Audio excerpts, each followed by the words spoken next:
Hi, I'm Jason Khalipa, and welcome to another episode of the AMRAP Mentality Podcast, a show where we interview interesting people about how they make the most out of every single minute. In today's episode is Josh Bridges, former Navy SEAL, CrossFit Games athlete, father of two, and just all around good dude. We talk about how he has to put in the work and pay the man, how he's gone from being a telemarketer to a Navy SEAL, how he dropped out of college from wrestling and then became a CrossFit Games athlete and won regionals events. It's been an amazing journey for Josh, and I can't wait for you guys to dive into how his mindset has shifted, how he's learned so much from being through buds and training selection for the Navy SEALs, all the way through his competition career in CrossFit. I hope you enjoy this episode as much as I do, and as always, have a great day.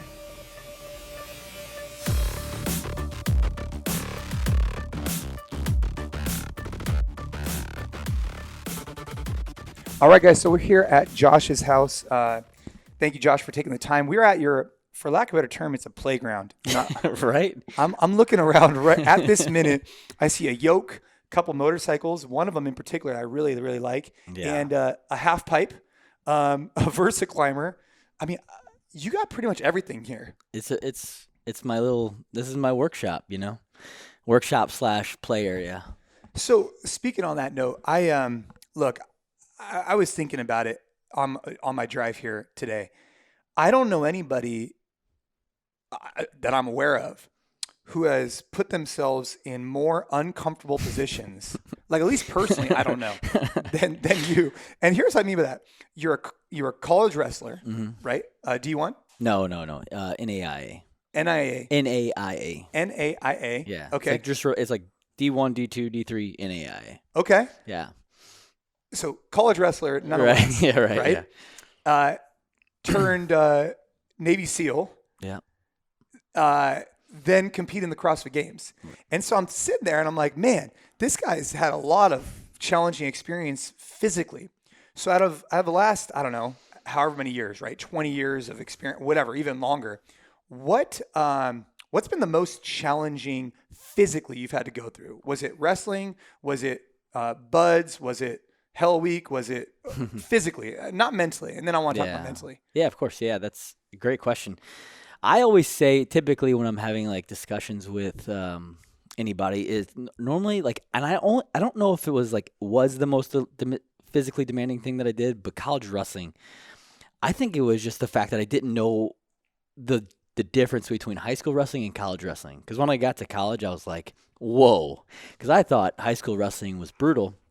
And we had a tough coach, and he put us through a lot of tough physically demanding practices and stuff like that. And I was like, oh, I think I'm ready for college wrestling. And I step into college wrestling, and man, like that was insane. Like it was just a eye-opening experience for me. Like the level jump was crazy. And I can imagine. So now at that point, what weight were you wrestling at? So my senior year in high school, I wrestled 130. I stepped up in college, and my coach wanted me to drop to like 133. Yeah. And I was already weighing probably 150. That's what you were walking around Yeah, at. Walking around at 150. And so I told him I wasn't going to drop to 133, and I was only going to drop to 41. And that's if you ever watch college wrestling and how much weight those guys cut, like when I walked onto the mat for the first time against a 140, I think it was 141 at the time, these dudes were so much. It was like me wrestling you right now. Yeah, 'cause they walk around like what, 160? Yeah, they probably walk around like 165. Really? 170 even. Like those dudes made some cuts, because that was back in the early 2000s too. So this is the 01 era, right? And I don't know if they've allowed it to where they aren't able to cut as much anymore. Yeah. Because they were kind of starting to implement that stuff with us back then, where like you had to do like body fat measurements and things like that, and be like, okay, this is all you can cut. This is the most weight you can cut. So, but I remember walking on that mat, and like I felt like I was wrestling like my dad. Like I was like, who is this guy? At 141. Right. And so in high school, did you wrestled all 4 years? Yeah, all 4 years, yeah. And so what kind of workouts did you do then? And then how did that prepare you for kind of college? And on top of the workouts, I mean, the mental strength and that a wrestler shows from dieting, right? Yeah. I could visualize you right now running around the block with like Plastics. garbage bags Yeah. on. Yeah, right. Was that? Yeah, So yeah, that's real. Were you hitting it as a freshman? Were you guys crushing the assault bike or the then You know, we Schwinn did. Air 9? It really wasn't as much of the excuse me, of the working out side of it as opposed to just like wrestling. Because that's the thing about wrestling. Wrestlers are in the best wrestling shape, and wrestling shape is so much different than any shape you'll ever be in. Like, I'll give you a great example. I started going. My sons are both wrestling now, right? And so my oldest has been in the gym or been in the room. This is his 4th season already, and he's 8 years old. And we wrestle at a high school, and so our practice follows the high school practices. And the head coach of our Little League program is one of the assistant coaches of the high school. So he's like, hey, man, you should come up and wrestle with some of the high schoolers. And I was like, heck yeah, this is going to be a party. Yeah, you want to get in there. Right, I want to gotta show them. I got to show these little young bucks what's happening, right? Yeah. Well, we went, like, some of the practices, this is like 2016, right? So I'm feeling great. Yeah. I'm feeling really good still. I'm thinking I'm in a really great shape, right? I think that year I had a disappointing season and took 13th at the games or whatever, but like I thought I was in great shape, right? Going into it, I go into the wrestling room and I was like, my lips are turning blue and my face is turning bright red. And wrestling shape is just so different. And so you can be in as good a shape as you want to, like using CrossFit or running or any other type of fitness program. But to get in shape for wrestling, you got to wrestle. You know what I mean? That's the thing. Well, and I think on that note, so I roll jiu-jitsu and I love it. And one of the things I like about it is that you have a opponent and it's kind of like a game of chess, right? You don't know what they're going to do. They don't know what you're going to do. Whereas the barbell kind of doesn't really, it's all linear. It doesn't really come back at you, right? Right. And so transitioning from wrestling into, getting prepared for, let's just say for becoming a Navy SEAL, right? How did your training adjust from wrestling to wrestle, right, Mm-hmm. to then transitioning using CrossFit to get ready for, buds? Right. The thing, you still do all those stuffs, right? You still run, you still bike, you still, lift weights. I wasn't into like lifting weights that much when I was younger, like in high school and college. I did a little bit of like bench press, almost did no legs whatsoever, almost no squatting. Because I remember a buddy saying, I don't need to squat. Barry Sanders never squatted, and he, like whatever. And you're just like, oh, I'm like, champ, I'm like, okay, yeah. I'm gonna listen to this guy. So I didn't do much lifting weights, but we still did. I did a lot of, push-ups and pull-ups and biking and running. I ran all the time. Like I remember when I was like probably 10 years old, just running around my block for like 5 miles. And at the time, it doesn't sound like 5 miles doesn't sound like a lot, but when you're 10 years old, that's a long 5 way. miles, I felt like I was out there all day. Well, so your sons are 8 and 6, and so do they show that same? Because like I'm looking at a guy who, you've been competing competitively in like aggressive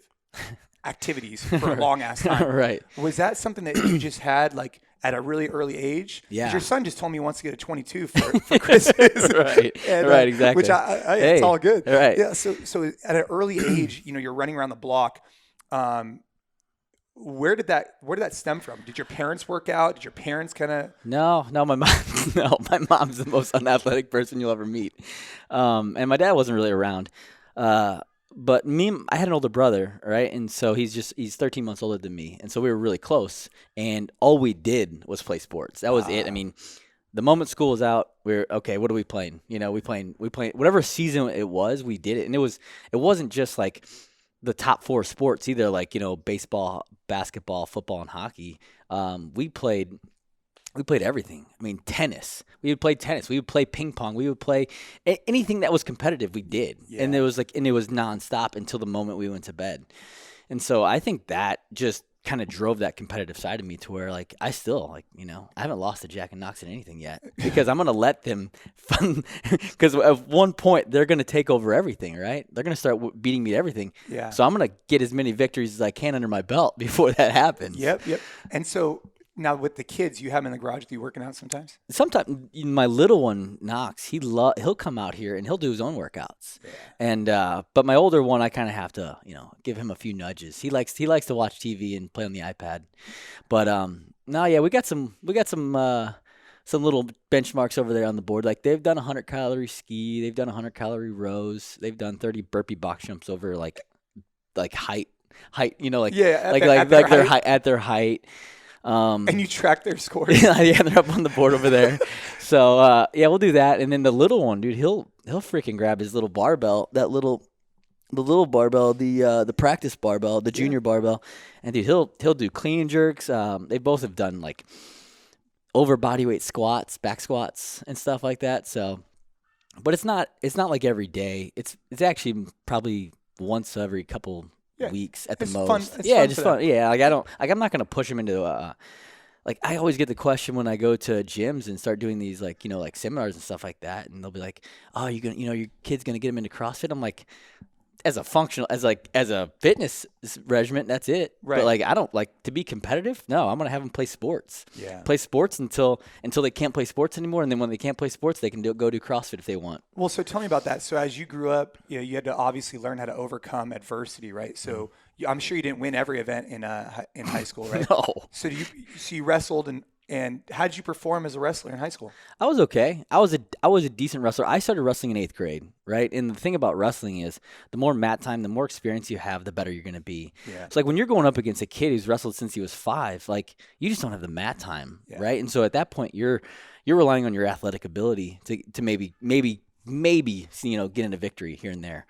But I ended up taking like 5th my senior year in high school at state. I was ranked second in the year. I was ranked second in state the whole year.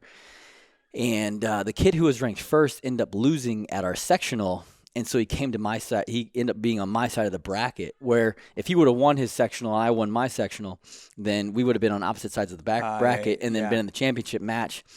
And we ended up meeting in the semifinals. And I lost to him 1-0. And it was a really great match. It was close. This your bummer. Senior year. It's my senior year. And so ended up going into wrestlebacks and ended up taking 5th. Just kind of like I had one of those weak moments where I was like, I wanted to win the tournament more than anything. And then once I lost, I was just so upset, that I was like, all right. Kind of through my first wrestleback match, I just went out there with a bad attitude and lost that match too. And then wrestled for 5th. So qualified also my junior year, but didn't do that well down in state. And then, but I made varsity as a sophomore, which after only wrestling for a year, and we had a great program. Like our high school program, we'd won state like 4 or 5 times as a team. I think we took 3rd. As a sophomore, I think we won it. And then my junior and senior year, we took 3rd as a team. So we had a great team. And so you're obviously you're going to the state championship, you're doing your thing in wrestling, and then you lost your match. Now, moving forward, right, I'm sure you've lost, how does that relate to regional? So did all that, and then competing in college, how did that set you up for competing in CrossFit? Because you've missed the games 1 year? 1 year, yeah. 15. So what did you learn from those experiences, right? Like, because I mean, you've won the regionals, right? But you've also not qualified, right? Yeah. So like, did that light a fire in your ass? Oh man, after 15, man, it was just like, I don't think I've ever trained as hard as I did after 15. Like, it was just a very eye-opening experience for me, to where I was like, hey, you don't get to rely on your past accomplishments. Like CrossFit is every year it's getting more attention, more people are doing it, it's getting more competitive, and you think that because you did well your first 4 years in CrossFit that like you're going to go to the CrossFit Games every year now? No, it's not the case, man. Like, you got to work harder every year. And 15 was just a year where I was like, I felt like, oh, I'm good to go, man. Like, I'm just not going to go into the gym as nearly as often as I think I should. Like, there was times where I was like, I could go into the gym, but I'm not going to go in today. And it was a super eye-opening experience. And I remember when the regional workouts came out. Sorry, your dog's getting all crazy. She's like, you better pet me, bro. Yeah. When I remember when the regional workouts came out, I was just like, I got a little nervous, and I was like, oh, this is gonna be a tough year. And then it was the first year of the super regionals. Yeah. And so it was a super eye-opening experience. And after that, I mean, I remember reading somewhere where someone, I think it was Jeremy Shockey, who was a tight end for the University of Miami, and then went on and played in the pros. And he's like, he lost in Little League, and I remember he ate dirt afterwards, because he's like, that's what it tastes like to lose, and I never want to have that taste in my mouth again. And I was like, that's a cool. I don't know, I loved it for some reason. I was like, this guy gets after. I didn't eat any dirt. Did you grab some chocolate? No, I didn't eat any chalk or any dirt, but like for me, I was just like, I'm never going to let that moment happen again. I remember what it felt like the moment I looked up on the scoreboard and I saw that I wasn't going to the games that year. And I was just like, I want to say Savan had a picture of it. Like I could see it in my eyes. Like I was like, that was the moment right there. And I have that picture saved in my phone, and I was like, I looked at it so many times that year. I'm like, I don't want to have that feeling ever again.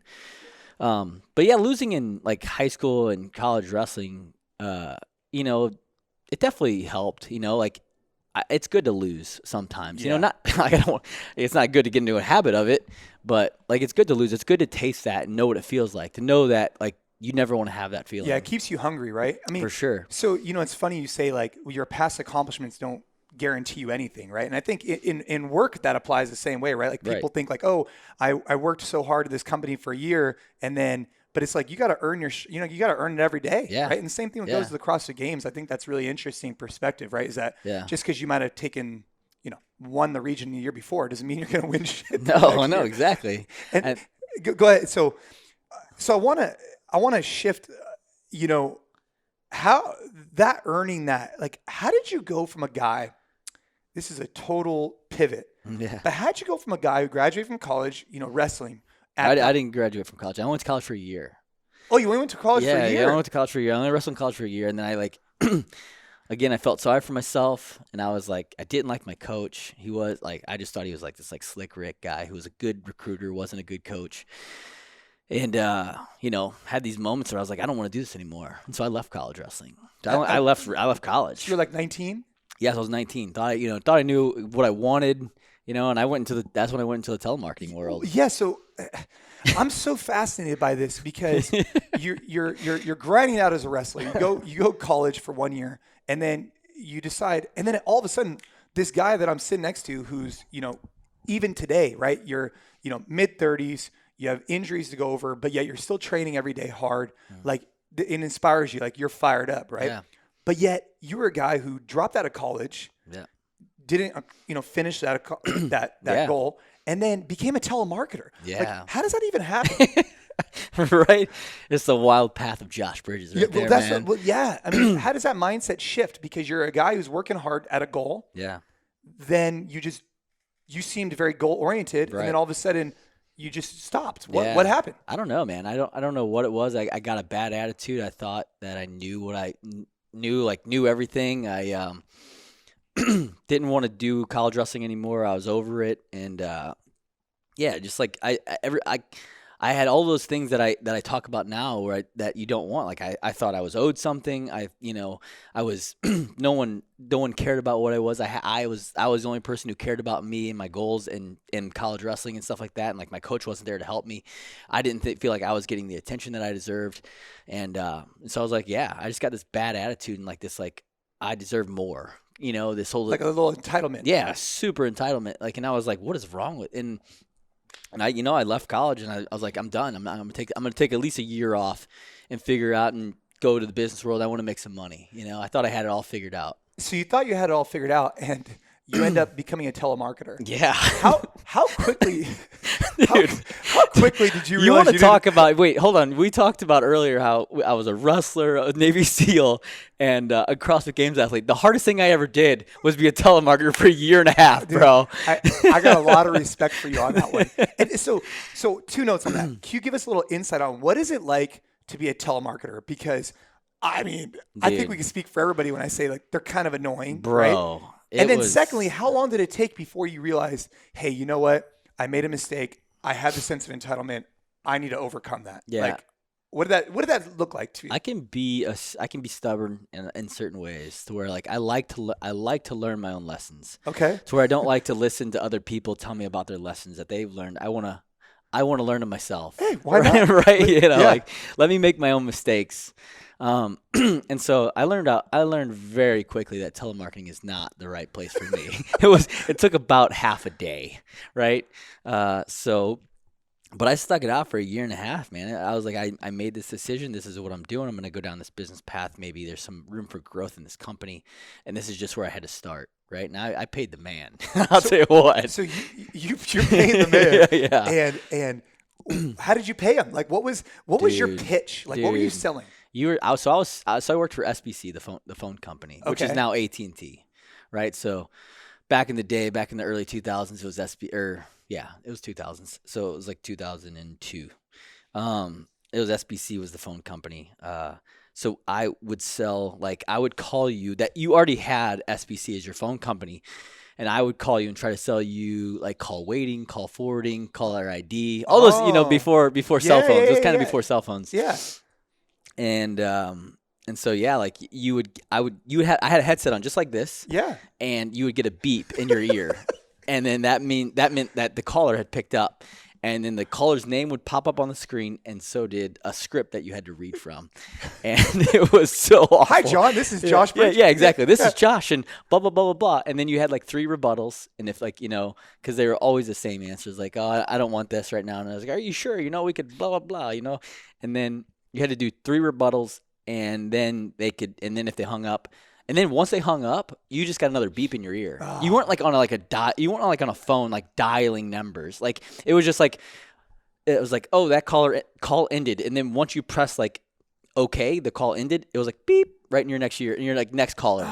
Dude, it was nonstop. How many are you talking? Like honestly, like in an hour's time, how many calls do you think you took? Oh, dude, like you would probably take like over 60. Like it was more than a minute because you wouldn't get very far into these conversations most of the time. No. Right? So like if you got someone on the line that liked to talk, that was like the best. Wait, because then you don't have to get another one immediately, exactly. Right? Or if they I loved it. People thought it was funny because they'd put you on hold for like really long periods of time, and I'm like, yes, like put me on hold, brother. I'm like, sure, I'll hold.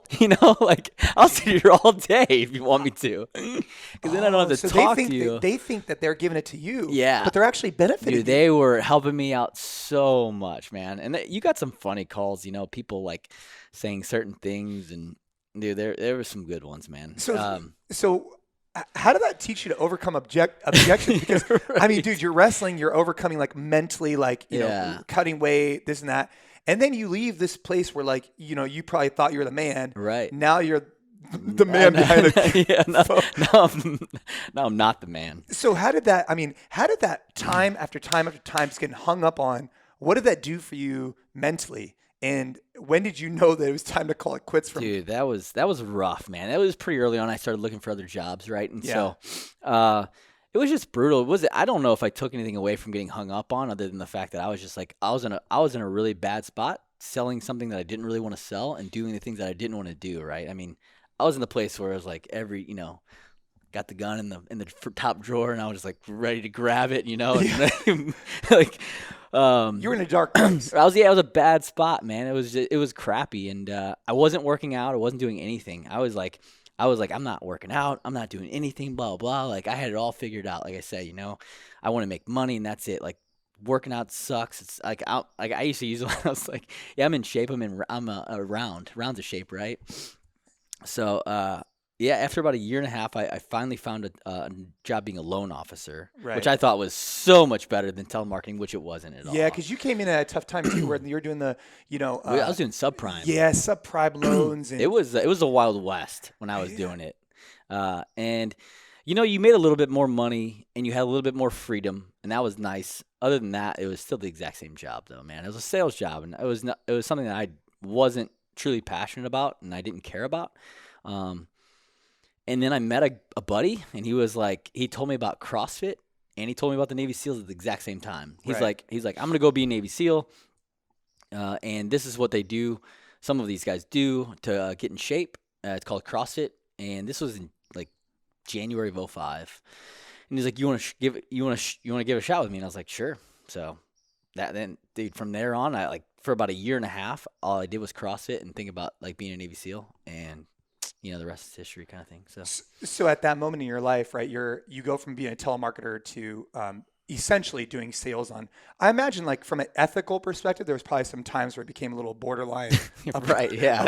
Right. Yeah. Because you probably saw some people who were in a dark moment, and you were making money from some of that stuff. I mean, yeah. When the thing is when I was doing that though, like I tried to keep it honest, right? I didn't want to I wasn't trying to screw anyone over, but these people had like so much debt. They had like all this debt, and what you were doing was you were taking it and you were putting it into their home loan, and you were giving them a great rate, for 2 years. And it was like, hey, this is a 2-year loan. It's going to balloon up afterwards. So before 2 years is up, you have to refinance. Yep. Right? But you'd be saving them payment wise. Like I remember saving this lady like over $1,000 a month. Like, and so it was in a, you know, because she had 20% interest rates probably on all these credit cards, right? And you're giving her 5% loan for 2 years on all of this, but it's like you have to refinance before this, right?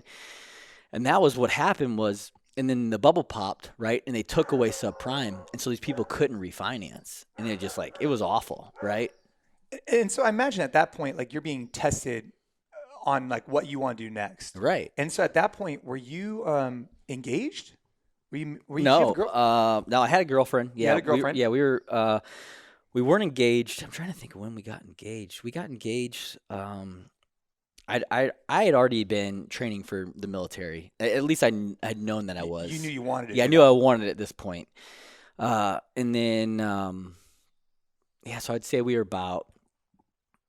I knew that I wanted to go into the Navy in 2005. So I gave myself about a year and a half to train for this. For buds, right? So I think we got engaged in, I want to say it was like February of 2005. I think we got engaged February 2005. Yes, you were dating when you were deciding if you wanted to be. Yeah. So you were doing these loans, and then you met a gentleman. He inspired you. You found CrossFit. Yeah. And then what? Did you just get this spark back about like being about like what was the defining moment where you're like, hey, look, I'm gonna switch from being this. When did you stop being entitled and thinking the world owed you something, and then shifted that mindset? Because it sounded like that happened exactly. Yeah, it did. I mean, I just remember one night just like sitting there eating my like pizza rolls and having beer after one of my top ramen. Yeah, after my long nights of like telemarketing. Yeah, because like they were like literally like 11 a.m. It was the crappiest hours too. Like you didn't have like, it wasn't a 9 to 5 like Monday through Friday. It was like 11 to 7 or like 12 to 8. Monday through Thursday, off Friday, work Saturday, off Sunday. It was like people at dinner time, right? Yeah, it was like the weird. It was like the most awful times. Yeah. And you never had 2 days off in a row, and so you never felt like you really had any time off. And so I remember just like going home one night, you know, eating pizza rolls and drinking beer, being like, "This is my life. Like this is my life. This is it." You know, and just being like, "This isn't it, man. Like if I want something better for myself, I have to change right now, and I have to like focus and pick what I want and like go after it." Excuse me. And like, thank God that I found my, you know, his name was Mike, and Mike, you know, introduced me to that, and it just like, I don't know, there was always something in me from when I was a kid. This is so corny sounding, you know, but watching movies about military, and when they go through the boot camp, like Full Metal Jacket, you know, like they're going through this boot camp, and me being like, oh, I wonder if I could do that, you know, I wonder if I could do that. I always had that in the back of my mind.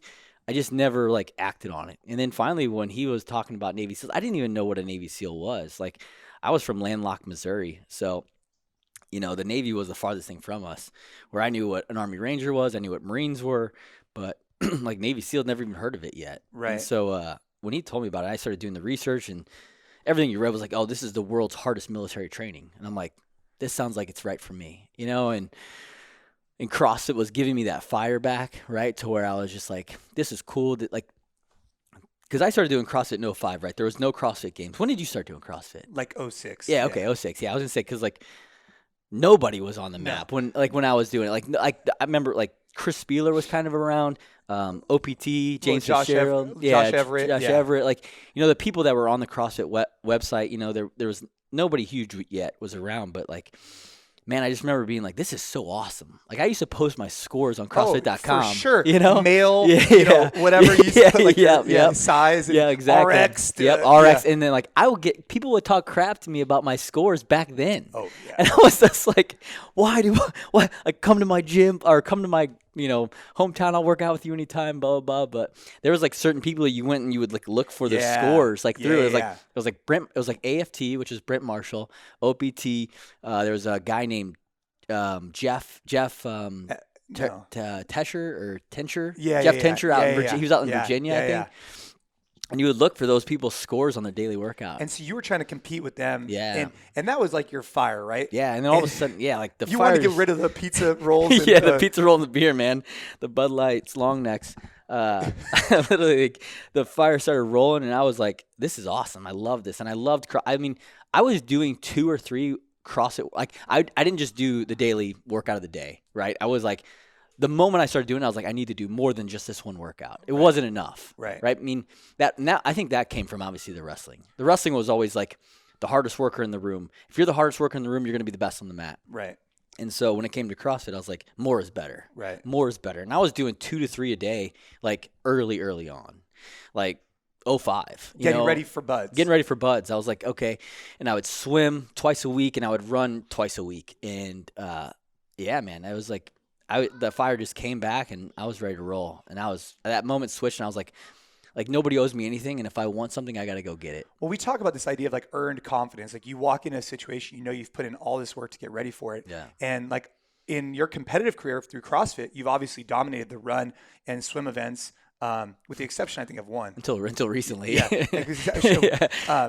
But, I mean, overly dominated because you've had all this experience. And so you're going into buds. Yeah. And what was that experience like? So, from a physical perspective, we talked about how, college wrestling really kind of pushed you physically. Yeah. Now, I think from what I know, you were tested really mentally going through the selection process for SEALs. Right. Specifically, I want to hear about this pink elephant that you saw. So how did that differ? So you're getting ready for buds, you're getting ready for selection, you're training. What does the process look like mentally getting ready for something like this? Yeah, for me, I think the hardest thing for most people is the unknown, right? And so that's what I feel. That's why I actually thought college wrestling was one of the hardest things physically for me, because I just didn't know what I was getting myself into. I didn't realize the jump, that level jump, right? Like going to minors to the pros. Right. Yeah, exactly.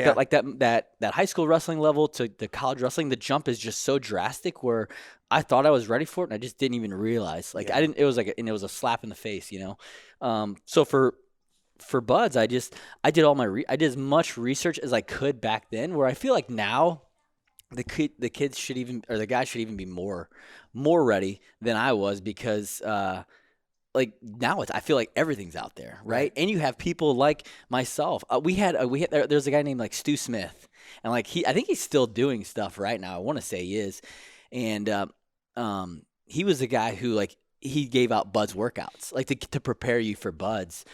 I didn't do much of it, but I want to say that Mike sent me his book or something like that, and I was like, oh, okay, cool. But there was a few books. There was Dick Couch wrote a few books that kind of taught you about what buds was like, and then there was a video, a documentary on Discovery Channel called Class 234, and I watched that. Tried to get as much knowledge as I could on what I was getting myself into, and so how I needed to prepare. Right. And doing CrossFit, man, I'll tell you what, it got me in the best shape of my life back then. I thought I was in great shape in college wrestling, and I went right back to my high school wrestling coach. This was in 05, and I wish he would have listened, but he didn't. I was like, dude, you need to get your wrestlers on CrossFit. This stuff works, man. I'm in the best shape I've ever been in my entire life. And so switching over, though, the mental side of where I was going with that was I felt like I had a good grasp of what buds was going to be like. And so when I went into it, I felt like that mentally prepared me for what I was going to getting myself into, is just understanding what I was about to do, instead of not knowing and just going in blindly. Right. And so, once I, getting all the knowledge I got, and I went through buds, and it was tough. It physically is demanding, and it's mentally stressful, because they take away your sleep. They take away your, you eat as much as you want. It's not the greatest food, but it's okay. Right. It's doable. Right. You're gonna get through it with it.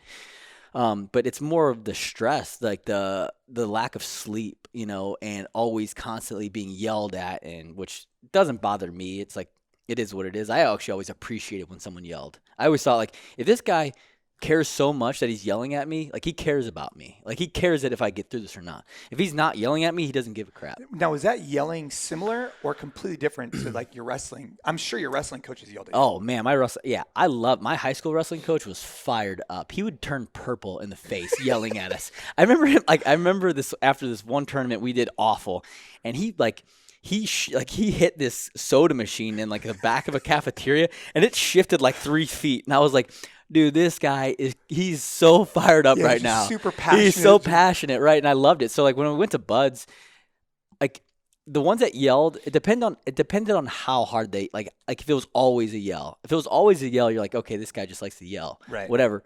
And then if the ones that yelled at you that normally didn't yell, you're like, okay, this guy's really pissed off. Like, we did something wrong. We need to fix something here.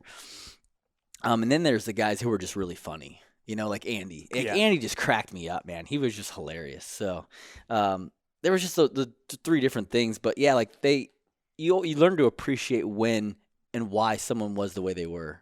You know, like, just because they're yelling doesn't mean they care. Sometimes guys are just yellers. But if they weren't the yellers and they normally talk to you like a man, then if they were yelling, like you're doing something wrong. You're doing something wrong. And you need to fix it. So, but yeah, the yelling wasn't really that big of a deal. So as you're going through selection, Buds, and you're finishing up like the whole series of things, what cues did you give yourself in your head to help overcome certain things, right? Because we're talking about mindset here now compared to the physical side. It sounds like physical preparation was key because it put you in a position to be successful, Exactly. right? But then mentally, right, how did you overcome the sleep deprivation, and got whatever else you had to overcome, right? Yeah, right. I think for me, I told myself, like, I'm not going to have a plan B. I'm not going to have a backup. Like, if I have a backup, then I already think that I might not do it, right? The moment you think you can't do it, then you're not going to do it, right?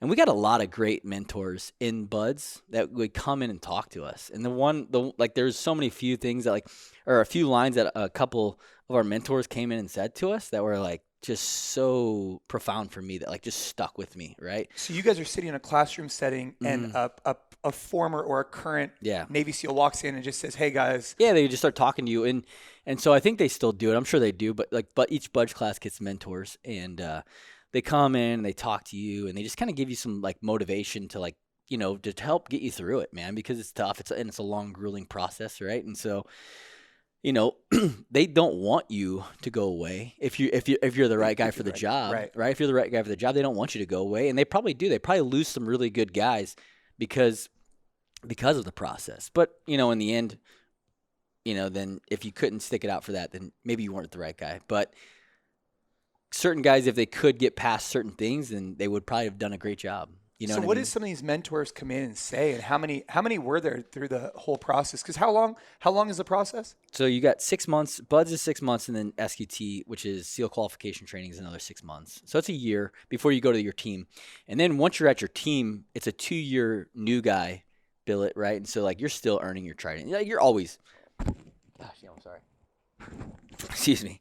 But even our ethos, you know, one of the first lines is earn your trident every day, right? And so you're never really off the hook. You're never like, oh, I'm good, right? Like being a CrossFit Games athlete, right? It's same thing, you know, same way. But these guys would come in, and I don't know how many mentors that we had. We had a lot, and we had this one who just like really stuck out for me. It was Master Chief. I'm sure he's got to be retired by now because I mean I've been out for 4 years, and so this was in 2007. But he was a great guy, and he was prior like SEAL Team 6 and Damnac, and comes over and he just said something. He's like lesser men than you have come through this process and done it. So why can't you do it? The only thing that's stopping you is you. So that was like, yeah, if he can do it, if this guy can do it, why can't I do it? You know, that was one of the biggest things. And another one was like, he's like, everyone's going to have these moments of weakness out there. These like 1 or 2 seconds where if you're going to make the decision that I'm going to quit, and it's going to be a 1 or 2 second decision where you're out there and you're suffering and you're hurt and you're like, I can't do this. Right. I got to go ring the bell. And if you can get past those 1 or 2 seconds, it's going to pass. Whatever it is that you're doing, it's going to pass. Sorry, I lost my train of thought. It's silly dog. Hey, go.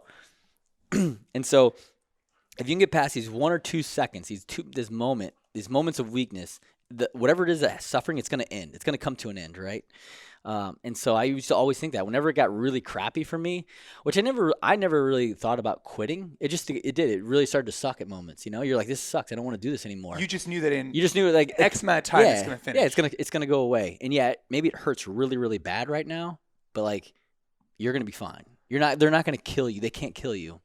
And one of the other last thing is like the only things that these instructors can't do is stop time. They cannot stop time. So whatever it is that you're doing, however bad it's hurting, it's going to stop. It's going to come to an end at some point. And so how did that carry over to your CrossFit Games? Because I feel like the same idea could kind of be, how did that relate to the CrossFit Games side, right? Yeah, no, yeah, exactly. Hey! Quiet! Knucklehead. Go lay down. Lay down. It's you on your foot. There you go. Sorry, man. Yeah. So how did the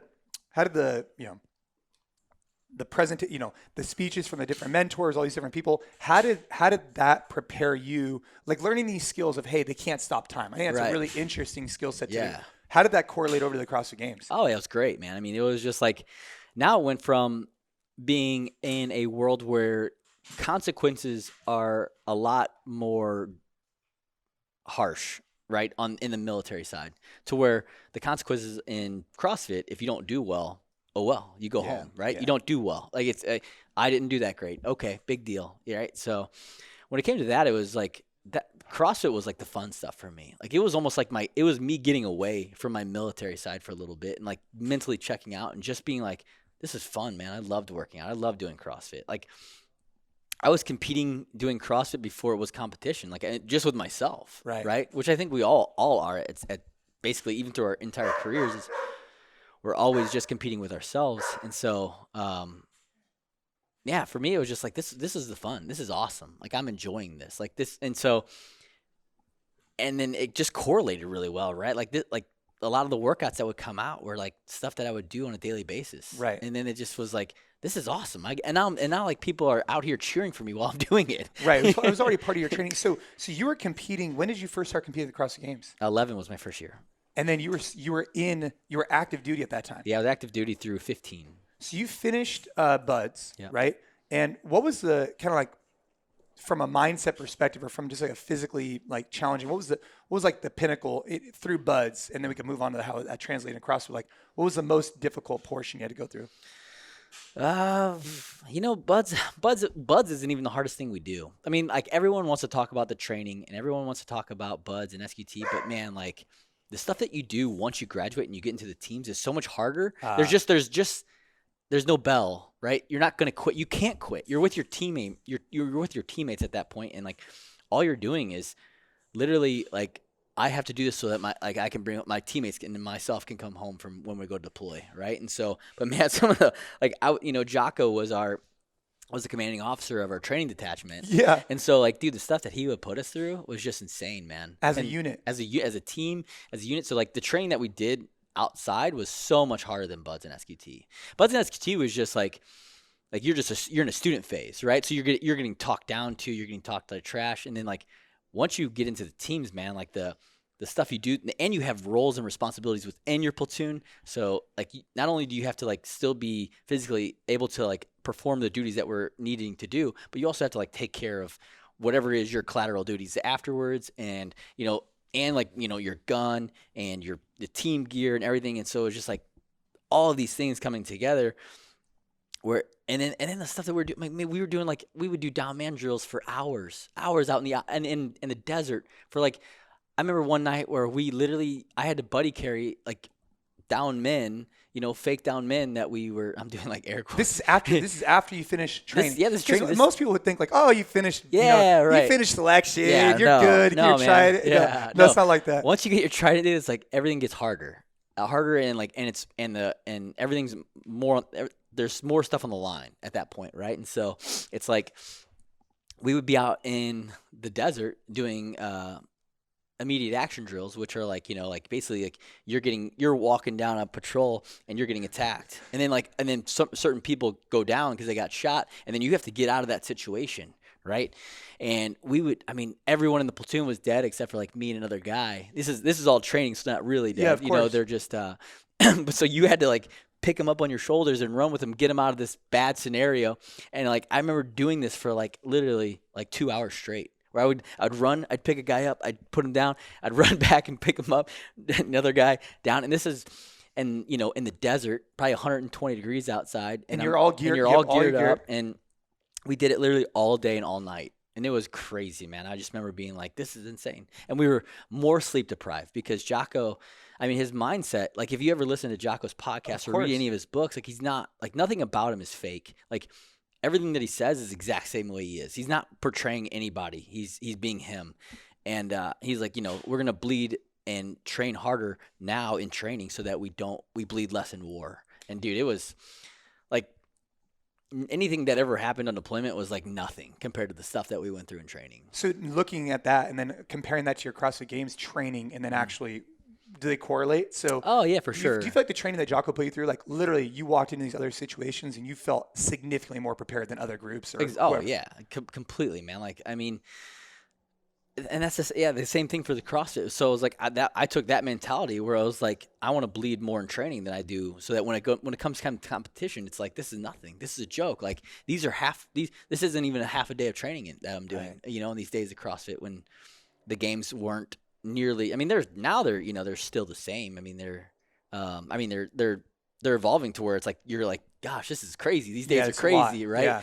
But back in 11 and 12 and 13 when it was just starting to come around where the volume was getting really high, but I was already used to it so much, in 11, the stuff I look back on 11, I'm just like, I don't know how I did that. Well, dude, because tell me about that. So you have Jocko taking you through like hours of this, and you're active duty as part of a team. Yeah. And then you also compete at the CrossFit Games that year. Right. And I think there was regionals that year. Yeah, there was regionals. Yeah, that was the first year of the Open. So the Open, regionals, and games. So then, did the Navy give you time off to be able to? Did they give you just 6 months off where you could train for the CrossFit Games? That's one of the funniest things I've ever heard. No, man, I didn't get any time off. Like I would do my training outside of my training. So like we would come in. So when we were at land warfare, is like we're out in the desert. We're doing immediate action drills. We're out basically patrolling in the desert and just doing all this training. And we would do like 3 hour chunks or 3 to 4 hour chunks. And then we get like 2 hours down and then another 4 hour chunks, 2 hours down, another 4 hour chunk. Well, in those 2 hour downs, like everyone would go take naps. Yeah, of course. Go eat, take naps, get their stuff ready. I would go into the gym.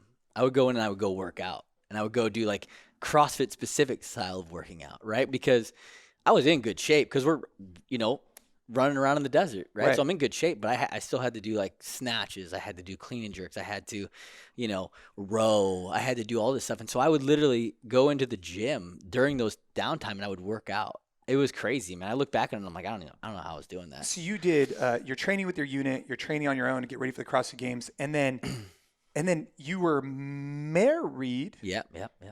And did you have a child then? In 11, yes. Yeah, Jack was born. Yeah. Because Jack was at Jack was at the games that year. So, dude, you have a child, married, in the Navy, and training for the CrossFit Games. Yeah. How did you prioritize that throughout the duration of the day? It was hard, man. Well, when you're a SEAL, though, it's when you're gone on training, like you're gone. You're not even around. Like you're not in San Diego. So I wasn't in San Diego. Like we would be on these training trips, right, to wherever we were at. So at that point, like I wasn't around Jack very much. Like he was with his mom and they were, doing their thing. And I would call him every, like probably 2 or 3 times a day and get to talk to him and see how they were doing. And then we'd come home for like, dude, when you're in a platoon and you're doing our workup to deploy, like you're home maybe 10% of the time. Like you're gone 90% of the time. And then you come home and then you deploy and then you're gone all 100% of the time, right, for those 6 months, whatever it is. So yeah, like I would only be home for like a week, and once I was home, I would still work out, but we didn't have to go into work very much. So I would get my family time in there, and then get my training in as well. So it was but then when you're gone, the nice things about when you're gone on those training trips, like you're just worried about yourself. You don't have like your family there, right? So you don't have to. It's almost like a training camp. Yeah, You know really what I mean? Like, focus yeah, in. you're focusing on your training, and that's it. So, focusing on the SEAL training and getting my workouts in wasn't really like as hard. It was just like I don't get as much sleep and downtime as the other guys, but that was about it. So as the family started to grow, right? You had another son, and Yeah. I imagine that you kind of had to make some hard decisions. Yeah. And what was that process like, deciding that you no longer wanted to be, in the Navy? Yeah, right? that was yeah. Because what was the factors that said you needed to kind of shift out of that? Right. It was getting really hard. It was kind of being like once I was so I went to a training detachment. So I went to become an instructor my last 3 years in the military. And that wasn't really tough, right? Because I got to come home almost every night. There was a couple times where I had to go on trips that I was gone, but I got to come home most nights. And so that was good. I got to be with the kids a lot more. And but it got to a point where it was like, okay, your time at the training detachment's up. Now it's time to go back to a platoon. And if you go back to a platoon, it's like, all right, you're back, back to grinding, back to being gone 90% of the time. And so I had both kids at that point. So this was in 2015 when I had to make that decision. And so Jack was 5 and Knox was 3.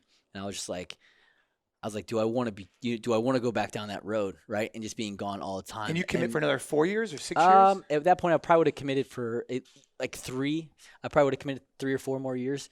But at that point, I was at like 8.5 years. So it was like, I'm either in this for 20 or I'm getting out right now. And so, just knowing that my kids are only 3 and 5, that time period where I get to be around them during this time where they're growing up and they're, playing sports and stuff like that. It's only such a short period of time, and I didn't want to miss it. And so I was like, right now I have this moment to where I can go and try to completely focus on CrossFit as my career or as my, my job. And so I can give that a lot of attention and also still be around for my kids. That was like huge for me. I was like done, like, yes, being a Navy SEAL was awesome and I loved it and I loved what it brought for me and all the doors that it opened for me. And it was a great job and I loved it. And, but man, I'm kind of done with being gone. Like I want to be home and I want to spend this time with my kids and watch them grow up. Yeah. I mean, it takes a level of understanding where your priorities are at, right? Because I imagine you had a brotherhood, right? And you had to not leave it, but you kind of leave it because you wanted to be there for the family. Right. I mean, do you have any, I imagine I already know the answer to this question, but I'm asking anyways. I assume there's no regrets in making that decision. No, none whatsoever, man. For where I'm at right now, it was the best decision I ever made. Like, I mean, I loved that I went in and did it, and I had the times that I had and the memories that I made and the friends that I made and the cool experiences that I got that I could have never thought or imagined that I would have ever gotten, from that experience. And, but then now, man, like getting to coach my kids baseball, getting to coach their wrestling, getting to pick them up from school. I don't take it for granted. And those are things you can't get back, right? Exactly. Once they're in high school, they like, I don't know how much he's even going to want to be around me. You know what I mean? Like, he's going to have his own friends. He's going to start to become his own self, and be a man and grow up, and they're both going to, have their own things. And, like I cherish these moments, I cherish the fact that like I get to go to every single practice and every single game of theirs, and like be their coaches and because they want me to be. I don't force that. Yeah. and so, looking back on your career to kind of summarize this conversation a little bit. Yeah. Doing all the crazy things you've done, right? What stands out as like something you want to kind of instill in the kids? Is it the hard work? Is it having passion for something? Because obviously you weren't passionate about telemarketing and you left that. But like, you were passionate about becoming a SEAL and you did it. You're passionate about wrestling, you did it. You're passionate about the CrossFit Games, and you've accomplished a lot there. Like, what is kind of like these kind of cornerstones to you as a personality that you've developed over the years that you think are like, this is it. This is the critical component for the kids to learn? Yeah, I mean, so many, right? I mean, but I think one thing is like no one owes you anything, right? And so if you want something, you got to go get it, and you can't let anybody else's perspective or anybody else's opinion dictate where you go in life. right? I think a lot of people get bogged down being like, like I'm a certain way, like this is me, in those fixed mindsets, right? Not having a fixed mindset and being open-minded and being like able to grow in everything that you, and then go after anything that you want to go after. And if you work hard enough, you can do anything that you want to do. Right. I know it's such a cliche thing to say, but man, it's so true. No, you're right. Right. It's so true. I'm sure you tell your kids this all the time. I tell my daughter and my son, I'm like, listen, you live in the greatest country ever. Yeah. You could do anything you want. You Right. could be anybody you want to be. Right. And I really believe that. Yeah, but it takes a sense of kind of taking a step back and realize no one owes you anything. Right. Exactly. Like the moment that you think that people owe you stuff is like, that's a bad place to be. It's a bad spot. It's a bad mindset to have, right? Because no one really does. No one owes you anything. Not even your parents. Your parents don't owe you anything. I tell it to my boys all the time. I'm like, you know how many kids out there don't even have parents that don't get anything, Like, man, like nobody owes you anything. If you want something, you better find a way to get it. You better figure it out, right? So, and I think one of the best things that I learned from the military was, adapt and overcome. Like whenever you think you have a plan in life or in your work or in anything in your military career, in your sport, in your athletic career, like if you think you have a plan, guess what? At some point it's going to go to crap, and you're going to have to adapt and overcome. So if you can learn to do that and not let little things, like little obstacles in your life, bog you down, like, man, like that's something I always kind of, adapt and overcome in any essence of your life. And working out is a great way to adapt and overcome on a very low micro level, right? For sure. Like when a workout's not going. And so you put out a program, and I just want to finish this up by, you put out a program, not the ladies program, the ladies program, so you have a program to prepare people to become kind of, what is your current program? Yeah, so I have a military program, military, firefighter, law enforcement. Really, I mean, anybody, any sort of like physically active job, really. But we gear it towards like military. It's basically a very and I write it weekly. I don't have it like program. It's not like a 6 month or a 3 month thing that like you can buy on a book, right? It's like I program it out weekly. And it's basically the exact same format of what I used to train before I went into the military. And I felt like I was so physically prepared for the military that like nothing was going to stop me. The only thing that was going to stop me was, up here in the head. And so I write a program that basically is like a very similar format to how I trained and how I prepared myself. I love that. If someone wanted to find out more information about that program, where could they find it at? Yeah, so they could go to my Instagram account, and there's a link in my bio for it, at BridgesJ3, or you can go to wadstar.com. Okay, so we'll go ahead and put that in the show notes if you want to check that out. And then, cool. To final note, you had put out a social media post about a ladies program that you were creating. Yeah. And from this complete business side, but can you briefly tell us what happened there and what the learning experience was? Yeah, it was a great learning experience. And we talked about it earlier. So I didn't do my homework. I basically I had a little bit of hesitation to do the program at first. I didn't know if that was like something I really wanted to get into, the market I wanted to go down. But there is a market for it. A lot of and basically we geared it towards like women who wanted to like almost more like just like get in shape and look good, right? Kind of thing. So it wasn't anything about their like women who aren't really worried about like 1 rep maxes of any sort, or even getting like super strong. They just want to get in shape, right? They just want to, have good health and look good. Look good, feel good. Yeah. Yeah, exactly. So geared it. And so I basically told the owner of the company, I was like, yeah, I'll do it. I'm just going to write the program and you handle everything else, kind of thing. And she did that. And that was like my biggest mistake, right? Like I'm putting my name on something and it didn't. And so I should have read the marketing tools that were coming out, everything like that. Well, I didn't. So I drop an Instagram post about it, and all of a sudden I started getting a lot of hate for it. And I'm like, social media, you get hate. It just happens, right? Yeah. And so first couple, I'm just like deleting the post, being like, what's wrong with these people? I don't understand why people are so upset that I'm writing why would you be upset that I'm writing a program for women that like just want to be in shape and look good, right? Yeah. That it's obviously it's not, if you don't like it, then it's not for you. Go move on, right? Well, the hate kept coming out, and I was like, so after 10, 15 comments, I'm like, all right, I kind of need to like see what's going on here. This is a trend, and then I read the marketing that the owner of the company wrote, and I was like, the wording was just very poor. it was more of like a fear marketing style where like, if you don't want to get bulky, if you don't want to have muscles in the wrong places, which I'm like, that is not how I feel, right? I'm around CrossFit women. I think women who are strong are awesome. And I think it's great what CrossFit's done for women and their images and things like that. And so like, that was not how I wanted to market that program at all. And it's not what it was intended for. And so I immediately, like, once I read that, I immediately called her. I was like, this was done poorly. I want my name off of it. I want it removed. Like, I'm not going to be associated with this program whatsoever.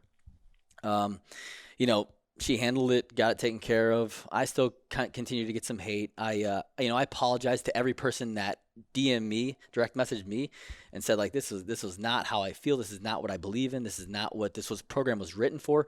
This was very poor marketing. And so, remove myself from that scenario. My lesson learned huge was, if you're gonna put your name on something, you better be able to read and take the time to read the marketing and what's going out there. Yeah. And just on that note, though, I like the fact that, something similar happened with Rogue, where they had like a barbell that went up for sale for like $50. And Bill put out a post, and then he directly commented to each person, just said, hey, look, we apologize. Like, this wasn't the intent of it. And I think what's cool is you just steered right into it. You DM people back saying, hey, look, I apologize. This is an oversight. I think it takes a lot of ownership in that. So kudos to you to kind of attack it head on. And I know that wasn't the intention of that. So look, man, you just inspire the hell out of me. We're here with your kids. You've been, you made a lot of sacrifice over the years. You've done a lot of really cool stuff. You've put in the grind. You pay the man all the time. If people want to catch up with more of what you have going on, do they just catch up on Instagram? Is there a website coming up? What can they expect? Yeah, man, we get some really cool stuff coming up that we've been working on, and I'm really fired up on it, man. It's going to be at the website's at josh.bridges.com. But yeah, just go to my Instagram at bridgesj3, and that's where you follow me, and I'm posting about it almost daily. But we got some really cool stuff on mental preparedness. Because there's a lot of, people use the word mental strength or mental fortitude, mental strength, and stuff like that. And I don't know. I think that's an okay, like, whatever, however you want to word it. But I think mentally preparedness is the best, like, term for it, right? Like, if you're mentally prepared for something, like, you don't need to be mentally strong. You just need, if you're prepared, you're going to be good, right? And so we have some really cool stuff on that's coming out in the new year. All of my programs are going to be on there, stuff like that. So yeah, I'm really fired up, and it's going to be a good year. Dude, I love it, man. Well, hey, I could catch up with you for like 10 hours about injuries and prevention and this and that. But for now, until next time, bro, I hope you have a great day, and we'll catch up again soon. Thanks for having me on, bro. All right, man.